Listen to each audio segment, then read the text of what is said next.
Hi, Ecology Lab. So in this video, I'm going to show you how to make a histogram using R. You are supposed to make a histogram for Lab 1. So we have our conifer needle lengths that you measured on campus. And so let's make a graph. So the first step is if you took these needles, if you took your measurements and wrote them in your notebook or on a data sheet, the first thing you're going to need to do is put them into Excel. And so that's what I did here. Excel is just a easy way to organize your data.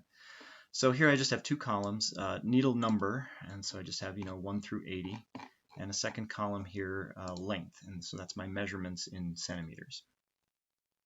These are for ponderosa pine. So when you put it in Excel, what you're going to need to do is save that file as a tab delimited text file, and then we can import that into R. So you go under File and Save As, and figure out where you want to save it. So to make things easy, I made a folder called BL403 on my computer, and that's going to be the folder that I'm going to work out of. That's where I'm going to put all my my R code and my data and my output and all that kind of stuff. So do that, and then to click on, you want to click on Save as File Type. So the default will be an Excel workbook, but you want to save it as text tab delimited right there. So do that and click Save. I've already done this. And then you're done in Excel. So then you're going to open up RStudio. So here I've got RStudio here, and over in the Files tab, which I have over here on the lower right, you can navigate to the folder. So here I have my folder, my BL403 folder, and I already have some stuff in here, but the most important thing is I have my conifers. I just named it conifers.txt. That's the data I want to import. Now, you can open a new R script up here, and so this is my editor window that I'm going to use to type my my code. And then down here again, of course, is the console window, and that's commands that get sent to the console window. R is going to run it and do stuff. So I already saved a script. I already kind of wrote up the code that I need here, called histogram example. I saved it in my folder, and I'll just open that up here, and it pops up here. So when you write code to do stuff, and you should do that with this lab, you can save it, right? And then it'll be saved in a folder, and then if you want to go back and look at code that you wrote previously for previous assignment or something, you can do that. And that's really helpful because you might have to do things more than once, and you might want to look back and run the same kind of code or just change it slightly. Okay, so a couple of things with R code. If you put a hashtag here, so you see up here in my code, if you put a hashtag, anything that follows that, R is going to ignore. So you can use that to write little notes to yourself or to someone else about what you're doing. So a line of code with a hashtag in front of it is for humans, and then lines of code without the hashtag, that's for the computer. So here I just have, make a histogram using the R base package, example from conifer needle measurements, and the date. Now, when you start working in R, the first thing you need to do is set the working directory. And the working directory is basically what folder are you gonna be working in, right? So R will look in that folder if there's data you want to import, or you want to send output to it or something like that. So you should always have a working directory specified. And so what I did here is use the command setwd, and then you specify the file path. So here this is on my C drive in these folders, and then I have a folder called BL403. Another way to do that is if you go over here in your files window, you can just navigate to the folder, right? So I have all these folders here. Here I'm inside my BL403. The other way you can do that is you pull down on More, and you can say Set as Working Directory. Either one of those will do the same thing. So I'm just going to click that, and now you see down in my console, R has run this code, Set Working Directory, and my folder is BL403. Okay, that's really important, so don't skip that step. All right, the next thing we need to do is read in our data. And so I have my file over here in my working directory. It's in BL403. So my file name is conifers.txt, and it's a tab delimited text. So we're going to use this line of code right here to import our data from Excel. I'm going to create a variable called conifers. Right? You can make that variable, you can name it whatever you want. But I'm naming it conifers. I'm going to use this assignment operator, the less than and hyphen. And then I'm going to run this command, read.delim, and then open parentheses and quotation marks, conifers.txt, close quotes, close parentheses. Okay, now to send that to my console window, I just hold down the Alt key and hit Enter. And now you see it comes down here, and it ran this code, conifers, read.delim, conifers.txt. And then here we can see in my environment tab, I now have a variable called conifers. I have 80 observations of 2 variables. So if I just go down to my console window and type conifers, R knows what that is now because I've defined the variable, and I hit enter, and look, now my data are here, right? So 80 observations, 2 variables, needle number, and then length. Those are my 2 columns. Okay, so far so good. Now we just need to make our plot. So to make a basic histogram, all we do is enter this code right here, hist, open parentheses, conifers, and then I have to tell it, because conifers has 2 columns in it, right? It has a column of needle number and a column of length. So I use the $sign. The $sign says choose this column, and then the name of the column is length. So I'm going to run this line of code. I'm going to send it to my console, Alt Enter. And look what pops up in my plots window. Here's a nice histogram of conifers. Well, it's not a super nice histogram. It's pretty basic looking, but it did it, right?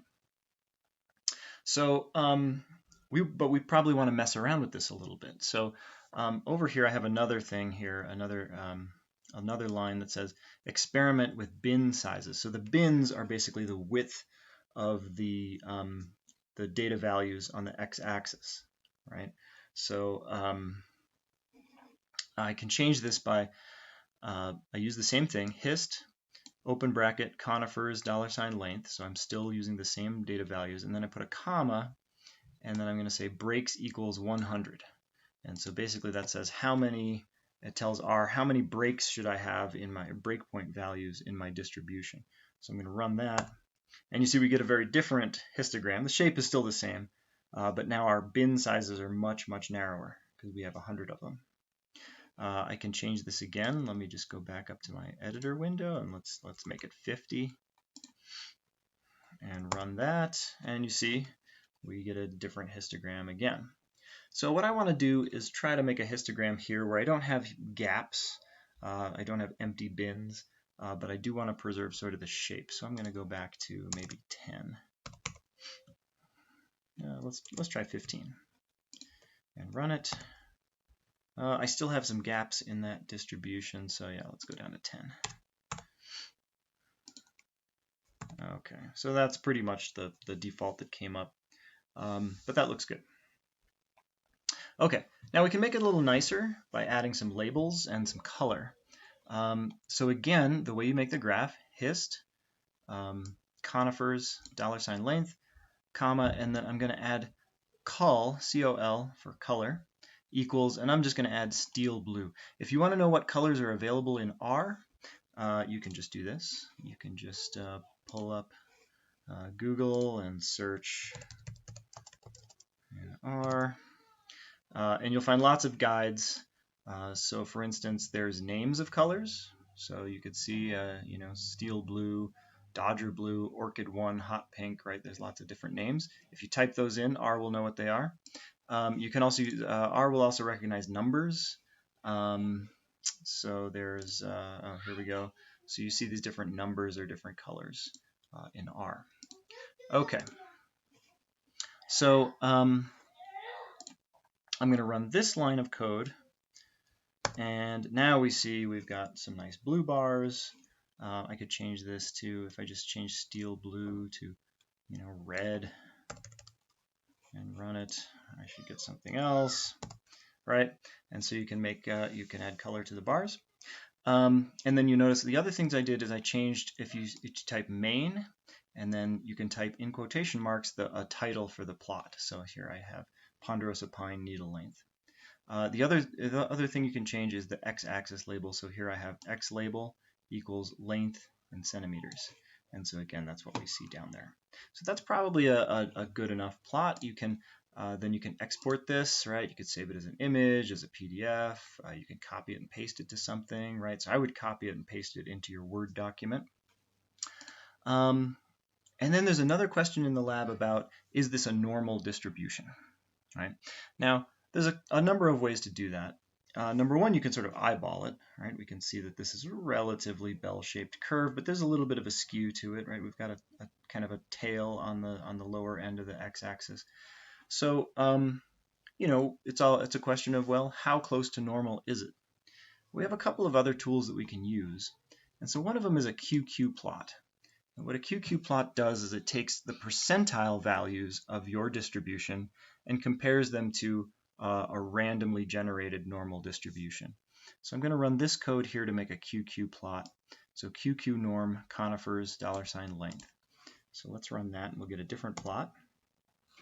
So here it is. So each point is each percentile of our value of our distribution against theoretical randomly generated normal distribution. And so if that approximates a line, a one-to-one line, which this kind of does, then we can say that our distribution is sort of normal.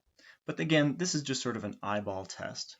There's other ways to generate those. So if I run this code, library car, that's just an add-on package that R uses. And then I run QQ plot. I get the same sort of thing, and again, it's a quantile plot. But here I get some extra lines on here to help me visualize that, to see if my you know, how close to normal that is. Another way to test for normality is a Shapiro Wilk test. And so you can run this code, shapiro.test, on my data. And you can see down here I get my results. And so the Shapiro-Wilk normality test, basically this is testing the hypothesis that our distribution is not significantly different from a normal distribution. And so we see we have a statistic here, the W statistic, and the p-value is 0.223, right? So the high p-value, right, greater than 0.05, says that there's no significant difference between our data and a normal distribution. So we could talk more about this in class, about, you know, how to test for normality and so on, but here's some basic things you can do for R. So give that a try, and don't forget to turn in your histogram with your lab this week.